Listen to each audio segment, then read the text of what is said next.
Evening ulit sa inyong lahat and nagbabalik na naman sa inyong harapan ang inyong chismosong ka-Aldab vlogger. Gusto ko munang magpasalamat sa inyong lahat sa mga walang sawa na tumatangkilik, nanonood, sumusuport at sumusubaybay ng mga content ko here on my YouTube channel. So wag ninyong babaktawan o lalaktawan tong ating content ngayong araw. I'm sure na hindi ninyo pagsisisihan na pinanood nyo ito mula umpisa hanggang hulihan. And syempre, wag kayong mag-i-skip ng segment, okay? Buuin nyo to start to finish and don't forget to share this video, okay? So dumako na tayo sa ating main topic for today's video. And don't forget to share this pala itong video natin ngayong araw. And I'm sure yun na hindi ninyo pagsisisihan. So ito na nga, marami talagang nabitin, Papo Andrew Iliana, sa pagkwento mo about Aldab. Kaya please, diba, please isiwalat mo na yung totoo. So, ito na guys, watch this. Mamaya ipapaliwanag sa inyo ng buong buo. So, ito na guys, watch this. Kwento ko at nabibitin nga sila doon sa kwento ng Aldab. Sige po, Ang ano dito, magkwento lang daw ako kasi nga marami silang na ngayon lang nila naririnig. Wala naman wala namang kailangan i-bash. Milyon-milyon ang nagising na Aldab fans. Ako nga din eh. Ote, yan sinasabi ko. Kaya doon sa mga fans ng Aldab, dahil malapit na ang Pasko, sige, pagbibigyan ko kayo. Anong araw ngayon? 15 ba? November 15, Sunday. Bukas ng gabi, Monday, magla-live ako. At sa live ko, ay magkikwento ako ng mga hindi nyo alam na maalala ko pa. Hindi ako mag-iimbento nito. Mag-aalala ako ng mga fun memories ng Aldab. At mga hindi nyo alam dahil nga interesado kayo at nagulat naman ako dahil gaya ng sabi ko kanina yung Guy and Pip na fans nakapag-move on na. Yung Aldab hindi pa pala nakapag-move on. Natutulog lang pala ang fans ng Aldab Nation. At ito nga na nakakiliti ko ng konti. Nagising milyon-milyon ang katulad mo.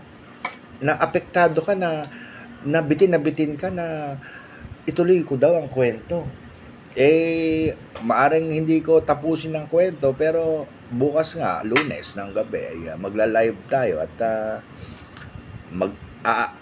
aalala ko ng mga ilang bahagi o pangyayari na hindi niyo pa nalalaman tungkol sa. At kung nakita nyo na ngayong recap, so once again si Titi o sa mga admins, dumako na tayo sa ating main topic for today's video. Gaya nga ng sinabi ko kanina, please Papo Andrew Iliana, please pakisiwalat na yung mga dapat isiwalat at dapat nang ibulgar sa Aldab. Actually guys, bukas mag-abang kayo sa TikTok live ni Sir Andrew Iliana dahil doon niya ikikwento lahat ng mga fun best memories niya about Aldab.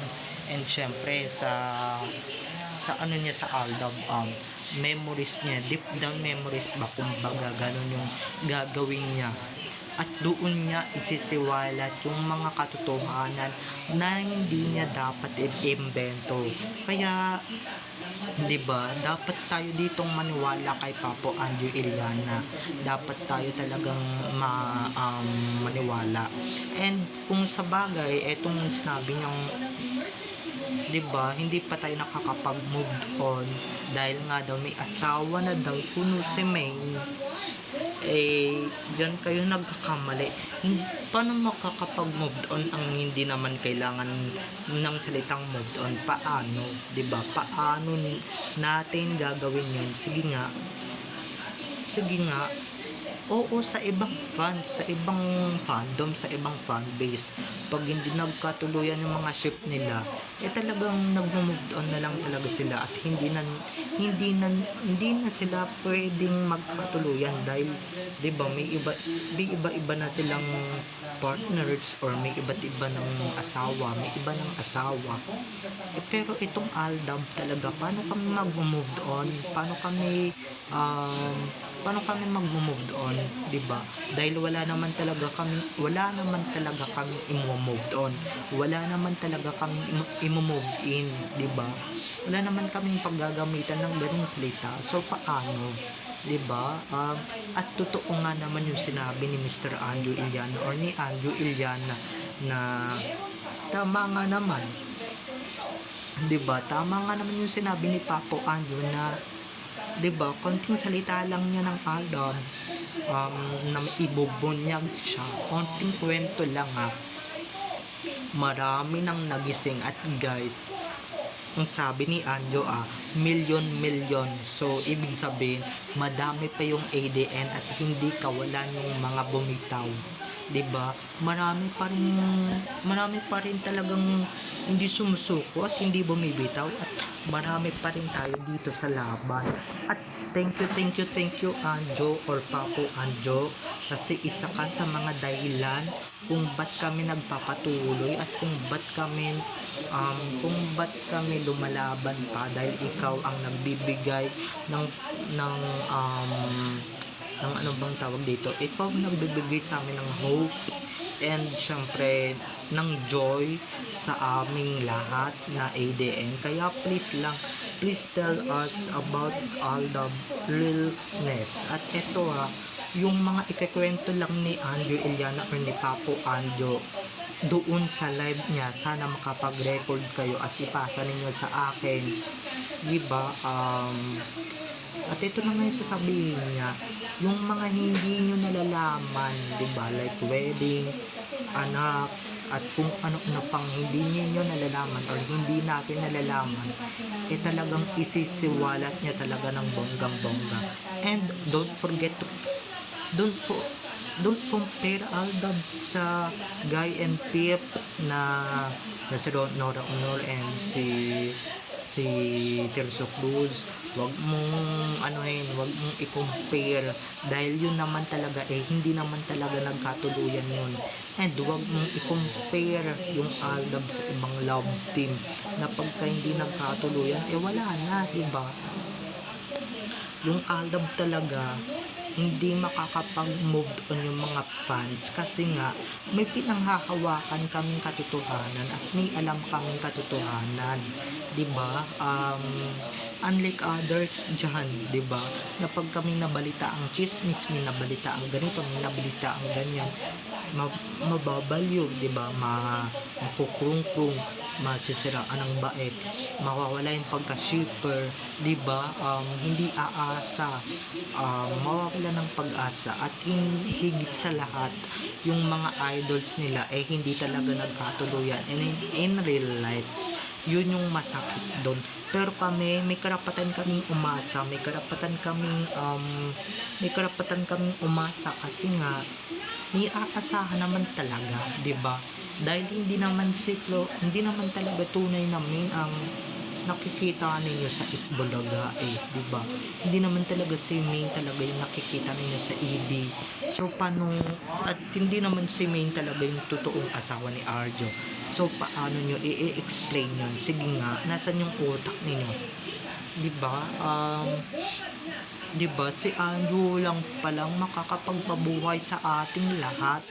'Di ba? Kaya sana man lang, 'di ba, sumilip kayo sa live niya and sana paki-monitor yung live ni Papo Anjo kung ano ba talaga yung isisiwalat niya sa Aldab. Nako, can't wait to see that and hear that from Andrew Iliana himself, 'di ba? Ano kaya sasabihin niya? Ano kaya yung ibobonyag niya? I'm very much excited to see that, to hear that, 'di ba? Kung if I don't have a chance to watch his live, please guys, paki-record na lang and syempre pakipasa na lang sa akin dito sa Messenger, no, kung sino man makakapag-record. And syempre I'm sure masaya tayo sa ibobonyag ni Andrew Iliana, 'di ba? Masayang masaya tayo dahil 'di ba si Anjo na nga mismo yung nagsasabi, 'di ba? Yung mga sinasabi ng ibang fandoms na wala ng Aldab Nation, wala ng Aldab Nation. Tignan niyo, si Anjo yung nakapagsabi, 'di ba? Natutulong lang pala yung ADN, natutulong lang pala yung Aldab Nation. Hindi nangangahulugan, guys, na natutulog yung Aldab Nation or hindi na active yung Aldab Nation, 'di ba? Or hindi nyo na nakikitang nagpa-fanboying, nagpa-fangirling kami. Hindi katulad noon na talagang sumusugod kami kung saan-saan or sumusugod yung iba kong kasamahan sa kung saan-saan mapadpad sila Alden at Min or bumibili ng magazines. 'Di ba? Ibig sabihin ba nun tulog na? 'Di ba? Ibig sabihin ba nun huminto na agad? 'Di ba? Bakit hindi nyo lang nakikita bumibili ng mga merch ng Aldab talagang nahinto na talaga yung term, nahinto na talaga yung saya, yung ligaya ninyo, 'di ba? Kaya tama si Anjo, 'di ba? Hindi papatay yung Aldab Nation at hindi papatay yung Aldab dahil yung Aldab Nation buhay na buhay pa hanggang ngayon. Natutulog pa lang, oo, dahil ang tagal ng Sarsuela di ba? Ang tagal ng Sarsuela. Since 2018 natutulog ang Aldab Nation. Pero ngayon, di ba, si Anjo Iliana lang pala makakapagpagising sa ating mga diwa, sa ating mga puso, mga ka-ADN. Kaya please, di ba, kung ano man ang nalalaman ni Anjo, talagang ibunyag niya na wag siyang matakot sa mga basher. Siyempre, pag siya yung, di ba, pinipigilan pa nga siya ng kasamahan niya or kasama niyang Nore yung pangalan kung anong ibobunyag niya. Kasi nga, di ba, baka mamaya mabash siya. I'm sure naman na pagka si Anjo yung nagpaliwanag or si Anjo yung nagbunyag, 'di ba? Nagbunyag ng sekreto, nagbunyag ng kabalbala ng TVJ at ng Sarsuela group of companies. Talagang masasalpak at malalagapak talaga yung Itbulaga dyan sa sekreto ng Aldab. Kaya kung ako sa inyo, 'di ba? Tumutok kayo diyan sa live ni Anjo Iliana. Hindi ninyo pagsisihan talaga na nanood kayo diyan sa live ni Anjo. Kaya please don't forget to watch his live tomorrow evening, okay? Set your alarms kung ano if what time siya magla-live, he is going live, 'di ba? Para naman malaman niyo at ma-enlighten kayo. At I'm sure, guys, yung mga babash lang naman diyan kay Anjo, syempre yung mga kampo ni Anjo, 'di ba? Yung mga kampo ng Sarsuela, 'di ba? Yung mga kampo ng Sarsuela Group of Companies. Yun lang naman yung mahilig mambash, yun lang naman yung mahilig magkukukuda, 'di ba? Yun lang naman yung mahilig magdadadada or magdadakdak ng magdadakdak. Kahit wala naman talagang patunay, wala naman talagang ebidensya, 'di ba? Si Anjo, maraming natuwa sa kanya. Akala niya maraming nabuwisit sa kanya nung sinabi niyang alam. Hindi, maraming natuwa diyan, 'di ba?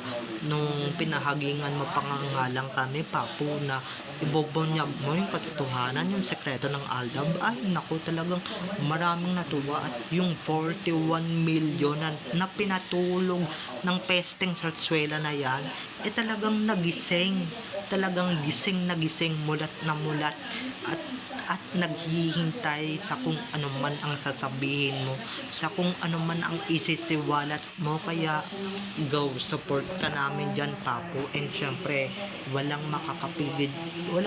makakapigil dyan kay Anjo. Kung akala ninyo mapipigilan nyo pa si Anjo Iliana dyan sa ginagawa niya o sa gagawin niya, hindi na, dahil wala na siyang management o hindi na siya kasali sa Itbulaga, kapunong-puno na ng Sarsuela. Kaya sorry na lang kung ano man yung sabihin ni Anjo sa Aldab, 'Diba? It's either fake para sa inyo pero sa amin real na real yun, 'diba? So, bye-bye na mga ka-ADN. I love you all. Have a nice day. Keep safe and God bless everyone. Bye-bye. I love you all. Enjoy watching everyone. See you on my next video. Bye-bye. Don't forget to subscribe here on my YouTube channel and don't forget to click the notification bell below. Okay? Bye-bye. I love you all.